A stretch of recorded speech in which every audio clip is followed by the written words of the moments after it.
La radio Principe Actif accueille le 2-7 pour un podcast travaillé et produit en commun. Pour démarrer cette série de portraits, nous recevons Messaoud et Witos. On y reviendra dans un instant. Bonjour à toi Manu, bonjour à toi Messaoud. Salut.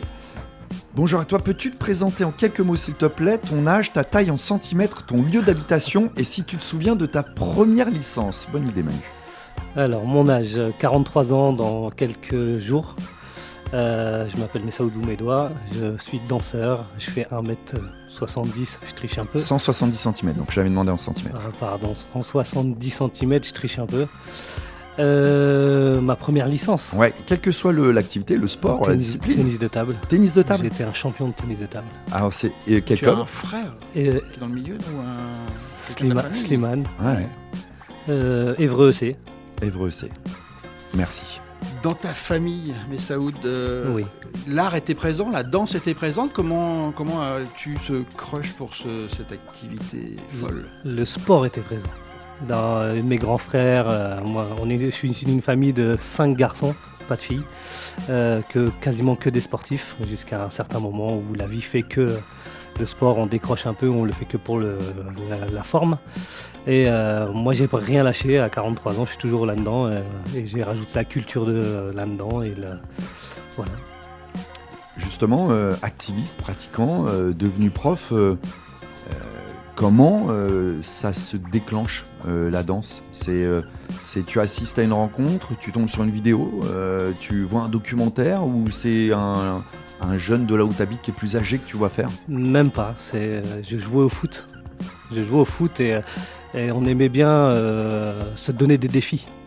Quand on marquait un but ou un truc comme ça, quoi, un but ou une action, on devait faire un défi. Et le premier défi, Vous deviez célébrer, mais en faisant un salto arrière.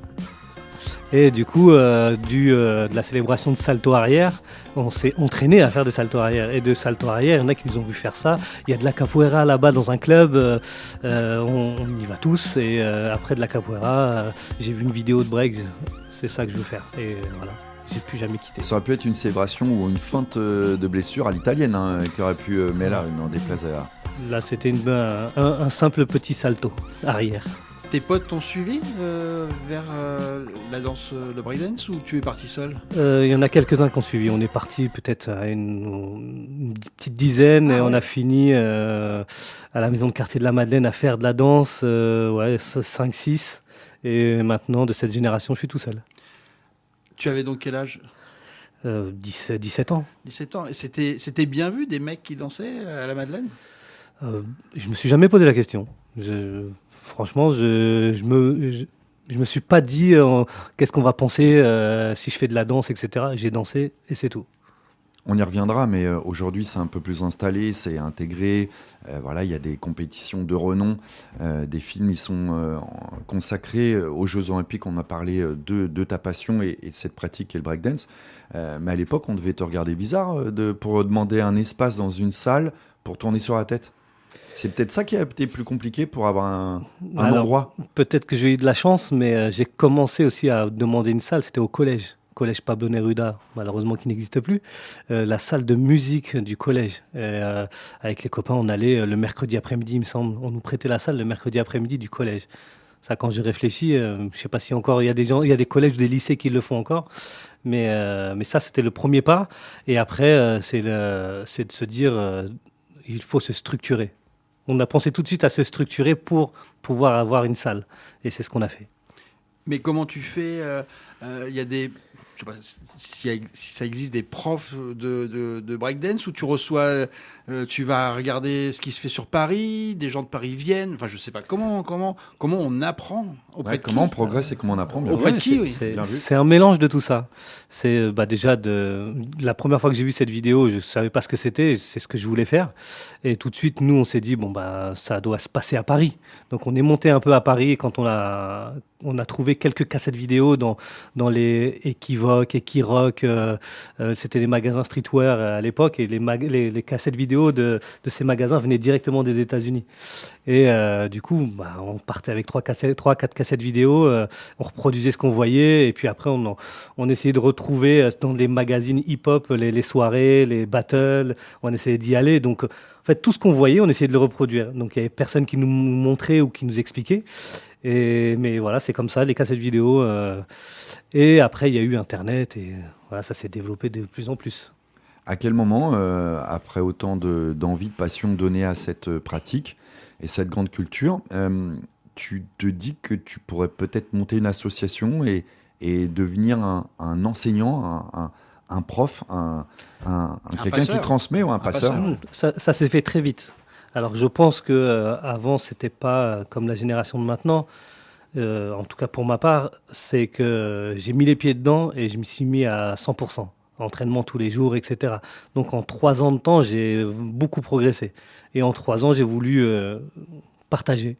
Donc c'est en 2000 que j'ai commencé la danse, en 97 à peu près.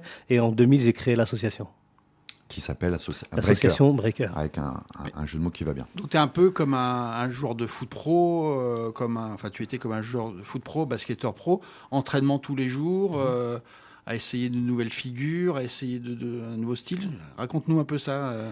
Ben ouais, on était une bande de potes, et puis quand on est en bande de potes, on est content de se voir, on est content d'aller s'amuser. Pour nous, s'amuser, c'était d'aller faire de la danse. C'était d'avoir des bleus sur les épaules, sur les hanches, de découvrir des nouvelles musiques, d'aller chercher des nouvelles musiques pour s'entraîner. C'était vraiment tout un circuit. Alors, question bête. Peut-être ça fait quelques minutes on parle de breakdance, mais le breakdance, c'est quoi? Le breakdance, ça fait partie de la grande famille du hip-hop. Et le hip-hop, comme on le sait, je vais oublier certaines choses, hein, désolé. On va essayer de t'aider. Voilà, il y a le graphe, le rap, le DJing, la danse, etc. Bon, voilà, il y a plein de choses. Le beatboxing, voilà. Et dans la danse, c'est pareil, il y a énormément de disciplines. Il y a le break, il y a le hip-hop, non, le crump, on fait pas partie. Il y en a qui le mettent, et voilà. Il y a le pop, il y a le locking, il y a plein de disciplines encore dans le break, dans le hip-hop. Et du coup, le break, c'est une danse qui fait partie du hip-hop, et c'est vulgairement, comme on nous le dit souvent, c'est ceux qui tournent sur la tête et qui se mettent sur les mains, qui font la toupie, etc. Voilà, ça c'est l'image, elle est là dans la tête des gens. Je crois que Damien t'a présenté comme ça. Et on parlait aussi de Toupie Man. Ouais, Toupie Man. Le Smurf aussi, on qualifiait cela de. Oui, ça fait pas. C'est pareil, c'est des sous-disciplines, pas dans le sous, c'est moins bien. Ça fait partie du hip-hop, danse hip-hop. Il y a le Smurf, il y a le Boogaloo. Vraiment, il y a des choses encore plus détaillées. Même dans le break, il y a plein de disciplines aussi. Il y a les footwork, les power moves, il y a plein de choses. Voilà, justement, ce qui est chouette, Messaoud, et je crois que tu as connu l'âge d'or de cette époque, c'est qu'en fait, de la même manière que tu l'appréhendes avec tes camarades, en fait, on le voit arriver sur des scènes de concert, puisqu'il y a des groupes de rap qui se développent et qui grandissent, qui se structurent, qui font appel à des danseurs. MC Solar, IAM et NTM étaient les 3 groupes phares français, et il y avait toujours des danseurs avec eux sur scène. Et puis, effectivement, tu l'évoquais, commence à avoir des battles. Est-ce que tu peux nous expliquer un peu, parce qu'on se posait la question, on dit un ou une battle d'ailleurs? Un battle. Un battle. Ouais. C'est une confrontation, vulgairement. C'est une bataille, oui, mais dans le milieu, c'est comme ça, un battle. C'est vraiment ça. C'est interdit de dire une battle. Il y a dans certains événements où tu te fais montrer du doigt quand tu dis une battle. C'est en 1 contre 1 par équipe? Il y a toutes sortes de formats. 1 contre 1, 2-2, 3-3, 4-4. J'ai déjà vu du 12-12, 12 contre 12. Mais les formats qu'il y a maintenant, c'est plus du 1 contre 1, 2 contre 2, 3 contre 3, parce que ça coûte moins cher à organiser. Comment ça se passe? Il y a le DJ, il lance la musique, il improvise, lui, il a une musique qu'on lui demande, et les danseurs, ils doivent préparer, ils improvisent, ou alors ils ont déjà dans leur tête ce qu'ils vont dérouler? Explique-nous, ce que moi, néophyte. Pour le DJ, il passe les sons qu'il veut. Soit c'est un beatmaker, il a ses sons et il passe ses sons, et soit il remixe des musiques. Vraiment, c'est lui qui décide de sa playlist. Il n'y a personne, il n'y a aucun organisateur qui appelle un DJ et qui lui dit « Tiens, tu mets cette playlist ». Sauf On en reparlera peu sûrement après, mais sur certains gros événements qui sont contrôlés, mais voilà. Et après, les danseurs, eux, il y a des danseurs qui sont que en freestyle. Ils apprennent énormément de moves et ils arrivent le jour J. La musique le fait ressentir quelque chose et improvise dessus. Et il y en a d'autres. Moi, par exemple, c'est de A à Z. Je connais mon passage. Entre deux, je me permets des petites choses, des c'est petites chorégraphié. subtilités. C'est préparé. D'accord. Je dirais pas chorégraphié, mais c'est préparé. On a des codes, on a des choses qu'on répète des dizaines et des centaines de fois. Et le jour de l'événement, du battle, c'est la musique qui nous fait un peu changer certaines choses dans nos passages. Les deux en face à face, ça chambre, ça chauffe, ça encourage, ça trash talk. Ah, c'est un jeu d'acteur aussi. C'est pas que de la danse. J'ai déjà vu certains battles. On voit où, des étoiles dans les yeux quand on parle.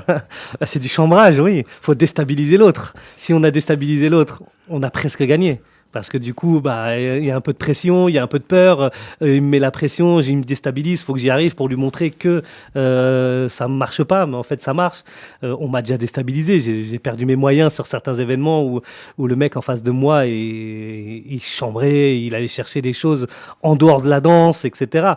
Mais après, à partir du moment où la musique est finie, la délibération des juges est finie, généralement, on serre la main, on se check et on recommence la fois d'après.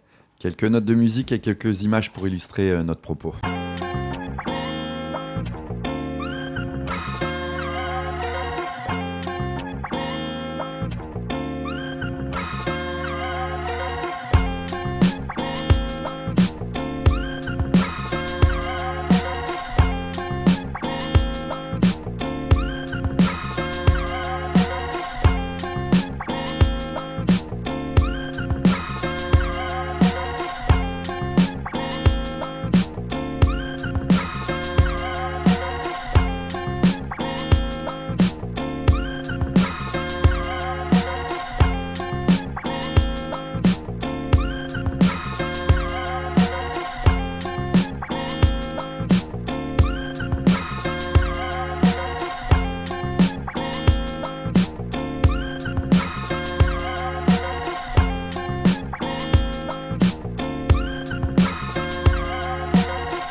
Un rythme endiablé et des images pour illustrer nos échanges. Witos et Messaoud et Witos, comme vous voulez. Le morceau, c'était Gide Never. C'est voilà. ça. Un BPM assez élevé, généralement. Remixé par un DJ spécialisé break. Voilà, D'accord. C'est un rappeur américain, mais c'est une reprise par un DJ. D'accord. Adapté à votre pratique. Justement, on l'évoquait, l'association Breaker va bientôt avoir 25 ans, mine de rien. C'est ça, 25 ans en 2025. Tu es un activiste de toujours. On croise des gens qui te côtoient et qui te connaissent. Ils te surnomment papa, le daron, le padré, ils mettent les mots qu'ils veulent. Parce que tu as ici impulsé quelque chose et tu le contrôles toujours. En tout cas, tu es toujours acteur de cette pratique. Maintenant, il y a des rendez-vous établis. Gymnase du Canada, mais on fait des petits aussi, à gauche, à droite. L'association Breaker, c'est plusieurs cours semaine ?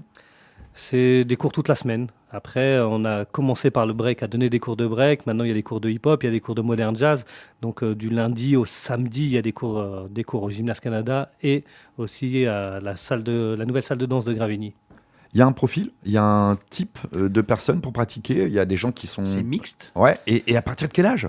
C'est tout le monde. Il n'y a pas d'âge, il n'y a pas de profil type, il n'y a pas de souplesse spécifique, il n'y a pas de... Damien peut le faire. Damien peut le faire, toi tu peux le faire, tout le monde peut le faire. Je vais vous raconter une petite anecdote. J'ai eu un élève, vraiment, dans ma tête, c'était jamais il pourra aller très loin dans la danse. Et franchement, il n'avait aucune souplesse, aucune écoute de la musique, rien du tout. Au bout de 2 ans, il dansait avec nous dans les spectacles, sur scène, etc. Franchement, c'est vraiment tous les corps, tout le monde peut faire et c'est mixte. Faut un peu de sueur et de passion quand même. Faut de la motivation. Oui, la motivation et pas avoir peur de de réessayer ouais, je vais pas dire de l'échec, mais faut y aller, quoi. Vous dites quoi? Faut charbonner. On charbonne, ouais, on charbonne. C'est quoi les termes dans le milieu? Non, je sais pas. On... Manu. Pardon, oui. Tout à l'heure, Damien évoquait la petite salle à Pablo Neruda. Pardon, je ripe sur le mot. Comment on passe de Pablo Neruda, le Gymnase Canada, mais surtout, c'est qu'à plusieurs reprises, Breaker a rempli la salle Omnisport pour des battles, des contests qui ont fait date quand même. Ouais, on passe d'une petite salle à Pablo, après on se structure, on demande une salle à la mairie, donc on nous prête le Gymnase Canada et ça on l'a depuis l'ouverture de l'association et je pense que on l'appelle la salle du temps, donc voilà. Et après, pour passer à la salle Omnisport, c'est un autre circuit, c'est que on va dans des battles. On va dans des battles, on participe à des battles nationaux, internationaux. Il y a des choses qu'on aime, il y a des choses qu'on n'aime pas, et on se dit, ouais, on pourrait peut-être faire la même chose. Mais normalement, le circuit, c'est de faire un battle régional, après national, après international. Nous, on a commencé tout de suite avec le battle international. Ça a marché, voilà. 2500 spectateurs. La première édition, 2500 spectateurs, oui. C'est un truc de Avec, dingue. avec l'attention du coréen, de l'américain, des étrangers. Des Européens, Un des speaker de Néerlandais, des speakers, oui, dans le milieu depuis plus de 30 ans. Donc voilà, c'est... Après, c'est un réseau, dès qu'on est, entre guillemets, connu dans le réseau, voilà, on se fait confiance et je peux appeler le speaker numéro 1 du moment, et il me connaît, il va venir, quoi. Tu vois là, on enregistre un mardi, on monte pas un battle pour samedi prochain quand même. C'est énormément de travail, non? Ça dépend l'ampleur du battle. Ah ouais. J'ai déjà fait un battle international en 2 mois. Wow. On n'a pas dit son nom.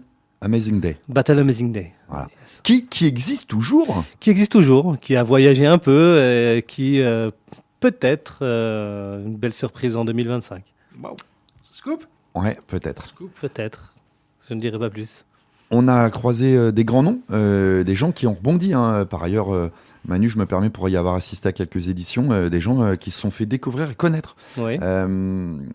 Ça fait partie des choses dont tu es fier, ou pas plus que d'un élève que tu citais tout à l'heure qui a progressé énormément et qui est resté passionné, ou ça fait quand même plaisir et c'est gratifiant d'avoir amené un breaker, un b-boy, comme on peut dire aussi, et qui a rebondi derrière lui. C'est gratifiant, il y a une reconnaissance, surtout quand on va dans les pays étrangers et quand on leur dit je suis l'organisateur du Battle Amazing Day, qui connaissent et qui se disent nous on aimerait bien faire. En Corée, voilà, il y a énormément de Coréens qui connaissent l'événement et qui aimeraient venir à l'événement. Et la première édition, voilà, on l'a fait comme ça, un peu comme on l'avait en tête, mais c'est devenu un tremplin sur ça pour certains danseurs. Je pense au Vénézuélien, bon, il a un nom, voilà, c'est particulier, qui s'appelle Salo. B-Boy Salo, ouais. B-Boy Salo, c'est le premier événement qu'il gagnait en Europe, et aujourd'hui il fait les tournées avec des grandes compagnies. Il est encore là, il vit en France tellement il danse en France. Il a fait le tour du monde. Voilà, il y en a eu pratiquement un dans chaque édition du Battle Amazing Day. Le breakdance, c'est un peu comme le rap. La France est une patrie où ces arts s'épanouissent. Oui. Alors, il me semble que la France est l'un des pays qui organise le plus d'événements break, de battle au monde. On a calculé la dernière fois, il y a quasiment 700 ou 800 événements par an. Donc ça en fait 2-3 par week-end. C'est énorme. Et c'est pour ça qu'il y a énormément d'étrangers, russes, ukrainiens, des pays d'Amérique latine, qui viennent vers l'Europe et qui après s'installent en Europe parce que y a énormément d'événements autour de l'Europe. Après, en termes de niveau de pratique voilà, la France a perdu un peu de niveau ces dernières années, qui est en train de remonter avec la nouvelle génération. Sont qui les meilleurs actuellement? On sait qu'ici, il y a bon nombre de pratiquants et de bons danseurs, mais est-ce que celui qui tient le pavillon actuellement, c'est un Coréen, c'est un Allemand, c'est un Canadien, c'est un Américain? En ce moment, c'est un Canadien. Et on peut avoir son nom? Phil Wizard, Phil Wizard. Est-ce que c'est celui qui est intervenu aux Jeux Olympiques? celui qui a gagné les Jeux Qui Olympiques. a gagné les Jeux Olympiques. Ouais. Donc, c'est une vraie question que j'allais te demander. Est-ce que voilà, ça a été mis à l'honneur à la fois dans la cérémonie, on a pu apercevoir quelques breakers, mais c'était une discipline qu'avait soumise le Comité olympique français, les Jeux Olympiques, aux Jeux Olympiques. Le breakdance, est-ce que c'était quelque chose de cohérent, d'intéressant? Et donc, on y avait, je pense qu'il y a un élément de réponse à travers ta remarque précédente, des vrais bons représentants, ou est-ce que c'était quand même un peu usurpé, puis c'était une compétition comme une autre? Il y avait des vrais représentants de pays, des vraies personnes qui font le tour du monde et qui vont se taper entre eux, hein, si on peut dire ça comme ça, Ça comptait en tout cas, ouais. s'affronter. Oui, tous ceux qui étaient là méritaient leur place. Voilà, les b-boys, vraiment c'est le top du top du monde entier. Après, moi, quand je fais les événements, c'est pas ce que j'aime voir. Voilà, je parle pour ma part, hein. Après, les Jeux Olympiques, pour moi, c'est une reconnaissance, ça sort un peu de la rue, etc. Et ça, je pense que j'aurais fait autrement. Ouais. Faut Moi, ça. j'ai une question toute bête, pardon, je te coupe, Damien. Le breakdance, c'est du sport ou c'est de la danse et de l'art parce qu'on pourrait mettre de la musique classique au JO. Enfin, c'est une question de vieux, bête et méchant. Bah, aujourd'hui, c'est reconnu comme un sport, et maintenant les danseurs sont des athlètes de haut niveau. Je pense qu'il y a deux choses. Il y a deux circuits. Il y a le côté underground, culturel, etc. Et il y a le côté sportif de cette discipline. Après, chacun le voit où il veut. Il y en a qui sont contre que ça soit du sport. Voilà, c'est vraiment. Moi, je me pose. J'ai pas trop d'avis là-dessus. Mais tu as parlé de musique classique, les breakers peuvent danser sur de la musique classique. Ah ouais. Nous, on peut s'adapter vraiment sur toutes les musiques. Salsa. Et aujourd'hui, on peut voir des pièces chorégraphiques où les danseurs dansent sur du violon, sur des orchestres, etc. Avant de Et je re- crois d'ailleurs qu'à l'Opéra de Paris, désormais, il y a des parties breakdance sur des opéras classiques. Oui. Il y a des solos violon et solo break sont dans certains spectacles. Il y a vraiment beaucoup de choses. Avant de retrouver quelques images et quelques notes de musique, c'est devenu quand même quelque chose presque d'institutionnalisé. Avant les Jeux Olympiques, ça avait fait débat. Des professeurs peuvent être diplômés d'État de break. Pas encore. Il y avait cette démarche du diplôme d'État hip-hop, mais ils n'ont pas encore trouvé le format, la bonne formule, quoi. Parce que, encore une fois, il y a une équipe qui est pour et une équipe qui est contre, ça débat, et voilà. Après, il y a aussi le côté, je ne sais pas si vous avez vu, hein, mais le débat de supprimer les DE de danse parce que ça se fait que en France. Et Pardon, c'est quoi un DE? un diplôme d'État. Pardon. Diplôme d'État de danse, ça se fait que en France. Il n'y a que en France qu'on voit un diplôme d'État classique, moderne jazz, etc. Et je sais qu'il y a eu une pétition qui a tourné pour pas supprimer ce DE, parce qu'il y en a beaucoup qui l'ont payé, ce DE, qui ont fait la formation, etc. Je peux comprendre les personnes. Mais aujourd'hui, moi, à 43 ans, tu me demandes de passer un DE, je n'irai pas le passer. Allez, quelques notes de musique et ou images.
On est content de te recevoir, on est content d'en savoir un petit peu plus sur cette belle et grande famille et cette pratique qu'est le breakdance. Et toi, un des grands activistes, hein, Messaoud.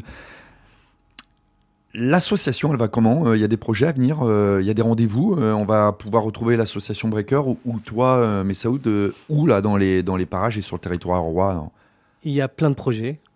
Le prochain en date, c'est lié avec l'association et ma compagnie perso pour les 30 ans de la médiathèque. Après, j'organise des événements tout au long de l'année. Je crois qu'il y en a 6 ou 7 dans l'année, mais pas spécialement qu'à Évreux, mais avec ce nom Breaker, toujours avec cette association. Hein. Il y en a un à Dreux, il y en a un à Amiens, il y en a eu un à Vernon l'année dernière. Cette année, il y a le Battle Cube qui revient aussi au Cube à Évreux. Il y a une petite surprise qui arrive au mois de mai et je peux pas trop en parler. Un rêve fou, Messaoud? Un rêve fou, je vais le réaliser. C'est-à-dire? Je pars à Los Angeles au mois de novembre. Lié à la danse? Lié à la danse. Pour le freestyle session. Moi, cette compétition, j'ai commencé avec elle. Tu vas regarder ou tu vas danser, pardon? Je vais aller danser parce qu'il y a un battle plus de 40 ans. Et du coup, il y a un battle vétéran, quoi. Je vais aller faire un battle contre les gens que je voyais dans ces fameuses cassettes vidéo quand j'étais plus jeune. Et du coup, là, je vais aller me taper contre eux et j'espère aller le plus loin possible. Et justement, tu évoques ton âge. Tu es un sportif de haut niveau. Comme LeBron James, il y a une durée peut-être de périssement, d'années, d'âge. À un moment, ça s'arrête. Toi, la danse, tu veux la pratiquer jusqu'à quel âge? Enfin, jusqu'à quand? Ouais, après, là, ça dépend des gens, ça dépend de leur façon de préparer leur corps. Il y en a qui la préparent très bien et ils ont une longévité vraiment grande. Moi, je la prépare moyennement. Après, moi, je pense que c'est dans la tête. Je vais jusque-là où je pourrais aller. Si mon corps il me dit stop, j'arrêterai. Ou en tout cas, j'arrêterai de danser violemment parce que c'est quand même assez violent, certains mouvements pour le corps, mais j'arrangerai ma danse pour que elle soit un peu plus douce. Tu as encore des figures dingues que tu as envie d'inventer, que tu as envie de réussir, que tu as envie de passer? Oui, j'en ai plein en tête, mais je sais que je ne peux plus les faire. Donc c'est-à-dire que tu adaptes ton art? J'adapte ma danse. J'adapte ma danse par rapport à ce que je peux faire. J'ai bien sûr que 43 ans, j'ai fait presque 25 ans de danse. J'ai des douleurs, voilà, comme un sportif, comme des gens qui ont trop forcé sur certaines articulations. Tu veux dire que tu vas faire un mauvais vieux? Non. Les anciens sportifs, souvent, ils sont un peu bancals. Ouais, après, bancal, voilà, on sera peut-être un peu bancal, mais on sera cool. Mais après, il y a des mouvements qui sont en train d'essayer de se faire par les jeunes en défi mis en place par les anciens. Lila Mock, un Allemand qui était très très très technique, a posé 10 000 € sur la table au premier qui ferait une double vrille. Alors une vrille, c'est de passer d'une main à une autre en passant par le dos, hein, sans toucher le dos, mais côté inverse, et ça le faire 2 fois et atterrir sur une seule main. Donc il y en a qui sont à 2 doigts d'y arriver, mais c'est pas encore ça. Tu danses, mais tu enseignes. Tu prends autant de plaisir à voir un de tes élèves réussir des choses? Ça te procure quoi? Ah bah c'est une continuité pour moi. C'est comme si c'est moi qui dansais là. Je le coach, il gagne, il perd, peu importe. Mais pour moi, c'est une réussite. C'est un prolongement de ma danse à moi. Alors je dis pas qu'il danse comme moi, mais parce que j'essaie de faire des danseurs vraiment différents de moi. Parce que avoir une photocopie de moi, c'est pas intéressant. Mais voilà, je suis extrêmement fier d'eux. Quand je les vois en battle, qui gagnent, qui perdent, qui sont là en train d'essayer des choses. Le but, c'est ça dans le break. C'est pas juste de pratiquer à la salle et c'est tout. Merci beaucoup, Messaoud de l'association Breaker. Mais pour conclure, s'il te plaît, est-ce que tu as justement une vidéo ou un documentaire à nous recommander pour mieux comprendre, mieux saisir ou alors peut-être être surpris ou subjugué par des danseurs ou un danseur fou? Alors, je dirais que j'ai pas de vidéo spécifique à donner, mais je dirais si vous êtes sur YouTube, de taper certains battles. Il y a des battles comme le Outbreak Battle qui se passe en Pologne, c'est une tuerie. Le Freestyle Session, c'est un battle, c'est une tuerie. Il y a plein de choses comme ça. Après, vous verrez, hein, de toute façon, il y aura des propositions, vous cliquez dessus. C'est une tuerie. Et après, il y a On rappelle que le mot tuerie est une figure de style, personne n'est mort. Oui. On rappelle. Et alors, il y a une vidéo qui tourne là en ce moment. Alors, je trouve ça choquant, mais c'est hallucinant parce qu'on voit que, voilà, il y a une vidéo d'un gamin en couche culotte, qui fait des mouvements de break et je me demande comment c'est possible. Voilà. Mais pour moi, c'est très dangereux. Parce qu'il se met sur la tête, il tombe sur la tête, etc. Mais faut la voir pour se rendre compte. Mais j'ai deux sentiments. C'est un truc de fou, mais de l'autre côté, c'est un truc de fou aussi. On est vois, tous padrés. Merci beaucoup, Messaoud. Quelle Merci. première. Merci, merci Damien. Merci Manu. Le 2-7 et Principe Actif recevait Messaoud de l'association Breaker pour nous parler de sa passion et de son amour pour le breakdance. Voilà, l'association Breaker, association ô combien pertinente et compétente sur le territoire roi. Bonne fin de journée à vous. Bye bye. Hey. Bonne journée, salut.